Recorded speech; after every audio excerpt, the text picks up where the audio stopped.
Et sur l'incrémentalité, on a proposé 2 solutions sur étagère. Donc on n'a pas réinventé la roue, on a pris des modèles qui sont en open source, enfin des méthodos statistiques qui sont en open source développés par Google, mais sur lesquels ils sont absolument agnostiques, puisque la preuve, c'est qu'on a testé Meta avec. Et on a donc dans le Causal Impact, qui est clairement mon chouchou, parce que c'est le plus facilement activable, c'est rétroactif. On regarde les données qui se sont passées avant. Donc, il n'y a pas de plan galère du GeoExperiment où il faut avoir un budget quand même assez conséquent. Très ISO pour assurer la robustesse du truc. Exactement. Là, on s'est posé la question, donc on l'a fait sur la France, sur les États-Unis. Et la question concrète qu'on s'est posée, c'était est-ce qu'il vaut toujours le coup de soutenir en publicité toutes les promotions?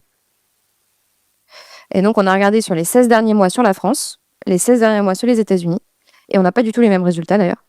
Et donc, on a pu regarder. C'est différents marchés, ce qui montre que, par exemple, je crois aux US, ils sont très friands de promo et tu as moins besoin de soutenir. Exactement. C'est pas la méthode qui est en question, c'est juste que les marchés sont très différents. C'est-à-dire que les outputs ne démontrent pas les mêmes choses pour les mêmes questions.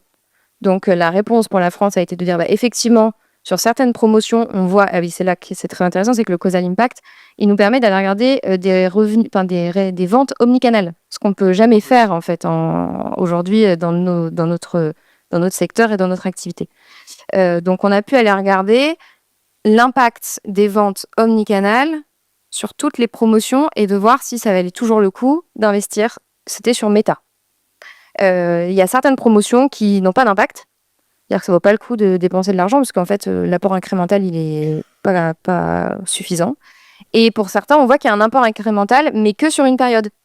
Typiquement sur le début de la promotion. Et après, ça s'essouffle. Donc, qu'est-ce qu'on fait? On réduit le budget, on réduit la période.